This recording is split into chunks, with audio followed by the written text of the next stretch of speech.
نبی علیہ السلام ته وی سیب ابو ذر دی وی دلته راشه ابو ذر یو خبره مې واوره وی ستا سفر به یوازې وي مرګ به دې یوازې وي داسې ځای کې به مرې چې بل څوک به درسره ني ژوند دی یوازې مرګ دی یوازې او د قیامت په ورځ به د قبر نم یوازې پاسې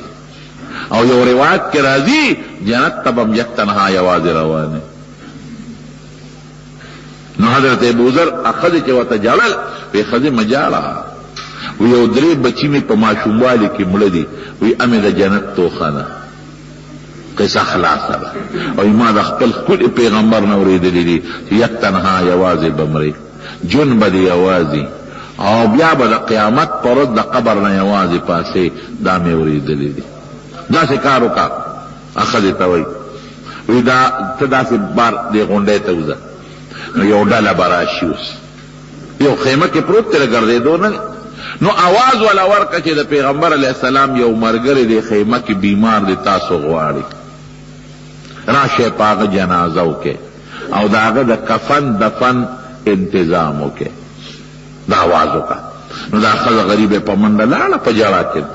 په هغه غونډۍ د پاسه ودرېده نو چې ودرېده یو قافله د عراق نه را روانه وه دا د کرامت دی چې قافله را روانه وه نو قافلې والا چې تېرېدل دا ښځه په ژړه ولیده وی ولې ژاړئ وی ای قافلې والا تاسو ته ولاړئ وی د خدای خاطر وکړئ زما یو بې کسه بې څوکه خاوند په دې خیمه کې دننه پروت دی تاسو غواړئ بیمار دی او کفن ته جت دی او قبر ته جنازې ته ضرورت دی مهرباني وکړئ راشئ زما دا خاوند دا خدمت په دې ډله کې د حضور پاک یو ډېر نږدې صحابي عبدالله ابن مسعود رضی الله عنه هغې وی څوک دی ستا خاوند په دې خیمه کې وی ابوذر دی الله اکبر حضرت ابوذر دلته وی او ورمنډه کړې قافلې ورننوتل او هغې ورته وایي فداکا حضرت عبدالله ابن مسعود ورته وی فداکا ابي و امي زما مور پلار تا نه قربان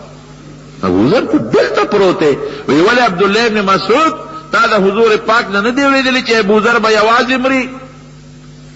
سفر به یوازې کوي زما محبوب دوست دروغ وایسه هغه رښتیا ویلي دي وی زه مرم عبدالله ابن مسعود زه مرم جنازه به مې تاسو وکړئ ما به مدینه شریفې ته بل خوا به ما نه منتقل کوئ خو زما دا دوه صادرې دي او کفن درې پکار دي او صادرونه مې دوه دي نو که چا سره د حلالو د مال یو دریم صادري نو مال راکې خو ګورې هغه سړی به راکوي چې هغه په سرکار په حکومت کې نوکر نی دا مطلب نه چې ګنې خو د صحابو زمانه و هغې څه حرام خواره خو نه چې بالکل پاک سوتره سړی وي نو که هغه سره یو دریم صادر پاک وي خو مالتې والا دوه مې خپلې صادر وي یو به هغه شي په دې کې به کفن راکې او که چا سره دریم صادر نی نو خیر دی بیا په دې دوه کې زما کفن ټیک دی په دې دوه کې هله کفن راکې یو سړی په قافله کې هغه سره دوه صادرې وي درې صادرې وي هغه یو راوویسته وی حضرت ابوذر وی خفه کېږه ما وی زما دا درې صادرې دي او وی دا راله خپلې مور په خپلو لاسو جوړې کړې دي وی دا یو پکې ستا شو وی ډېره ښه ده وی په دې درېو صادرونو کې ماله کفن راکې او ما به ولمبوم دقه دی به مې ښخ کې دا خبرې وکړه وفات شو اقا قافله د شپږ اوو کسانو هغې وله غسل هم ورکړه هغې وله قبر هم وکنه هغې پې جنازه هم وکړه هغې خیرت ته مسپاره دا ژوند د حضرت ابوذر رضی الله عنه ولې ژوند خوشحاله نو ما مقصد دا ورونو چې د نبی کریم صلی الله علیه وسلم خو الله د امت لپاره نمونه رالېږلی چې د پیغمبر علیه السلام په شان ژوند به تېروي او حضور پاک له خدای پاک خشته ښکلې ښکلې صفتونه ورکړي نو ما مخکې مثال درکړه چې هغه صفتونه به موږ ځان کې په کومه طریقه پیدا کوو نو د هغې په دوه طریقو تعلیم ورکړی شوی دی یو نبي علیه السلام د خولې په ذریعه تعلیم ورکړی دی لکه استاد شاګردانو ته د خولې په ذریعه تعلیم ورکړي او بل عملي پریکټیکل چې ورته وایي تیوري چې هغه عملي طور باندې هغه صفتونه امت ته ښودل چې داسې وکړې نو د یو صحابي د حضور پاک د یو صفت هغه نمونه وه یو صحابی د حضور پاک د یو صفت ظاهری شکل و شکل نو د پیغمبر علیہ السلام د زهد د دنیا سره د نه تعلق نمونه حضرت ابو ذر غفاری رضی اللہ تعالی عنہ. او دا درته خدای خی که یو سړی وي چې داسې جون نه تېرېږي نو تاسو وګورئ چې د ابوذر جون داسې تېر شوی دی او که نه دی تېر شوی. لیکن موږ د پیغمبران ټولو صفتونو ته ګورو. ما اول کې هم درته وي مال جمع کول ګناه نه ده چې قرآن شریف کې الله وي زکات ورکوه. زکات خو باغ څوک ورکوي چې مال ورسره یې کوي. قرآن شریف کې الله وي چې حج ده چې چا سره توخی حج ده لاړ شي نو خو الله بدي چې مال ورسره یې کوي. حضرت عثمان رضی اللہ عنہ سخیو او ډېر خیراتونه به کول او یو جهاد کې به په سونو اوخانه ورکول خو الله خو ورکول چې مال دولت وسره. مسجد نبوي مبارک دې په خپل ذاتی پیسو جوړ کړی دی نو خو مال ورسره. لیکن نبی علیہ السلام د مال چې په ډېرو احادیثو کې بد ویلي دي د هغې وجه دا ده چې ډېر خلک د مال سره سره د الله نه غافله نشي. بعض خلک ډیر نه بعض خلک خو ډیر اکثر خلک د مال په ذریعہ چې مال ورسره زیات شي د الله نه غافل شي. بیا خپل منظم پرېږدي بیا په ګناهونو سر شي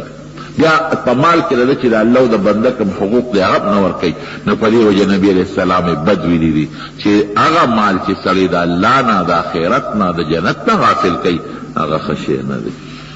رب العالمین دی زموږ د دنیا آخر خیر او برکت نصیب کړي. دعا زمونږ پېښور کې یو ملګری دی اکثر ما ته ټلیفون وکړي فضل مولا نوم یې دی په دې پېښور کې دی او د هغه یو بچی دی هغه حفظ پې کوي وختي ما ته ټلیفون وکړو دعا ورته وکړئ چې دا بچی ورته الله حافظ کړي او که څه نور مقاصد شرعیه الله دې ورته پوره کړي. او دارنګې بل ملګري چا دعاګانې غوښتي دي الله چې د چا په زړه کې څه حاجتونه دي پروردګاره ته ورته پوره کړي. الله موږ د دنیا او د آخر د غمونو او د فتنو نه په امن کې وساتي او د دنیا او د آخر خیریتونو او برکتونو او سعادتونو نصیب کې د حضور پاک تابعداري نصیب کړي. الله د نبی علیہ السلام تابعداري نصیب کړي. الله د نبی علیہ السلام تابعداري نصیب کړي او الله د فسق فجور او د ګناهونو نه په امن او امان کې محفوظ وساتي. کوم مشران چې زموږ ستاسو وفات الله ته مغفرت نصیب کړي. دا باران چې کوم روان دی یو شو دا وکړي چې خدای دا باران د رحم ذریعہ وګرځي او خدای پاک د اوبو او د آسماني قهرونو آفتونو نه مونږ په امن او امان کې وساتي. اخر وخت کې خدای په خپل دا کریمه نصیب لا اله الا الله محمد رسول الله. ګرانو محترم اوریدونکو د شیخ الحدیث مولانا محمد ادریس صاحب دا 483 نمبر کیسټ ډک شو. پدې کې تاسو د حضرت ابو ذر غفاری رضی الله تعالی عنہ زهد او تقوا او دا غي د زندګۍ حالات اوریدل. دا به تاسو ته پېښور ښار کې بیرون کچره گیټ اشرف روډ سره فقیر خان ناصر خان کیسټ هاوس کې د ناصر خان او حیدر خان سره ملاویږي. ټلیفون نمبر دی 255 29 12. د مکې کافرو با اخرت غي نه منو د هندوانو سم نه مني او چې یو سړی مړ شي نو واپس ژوندون نه مني.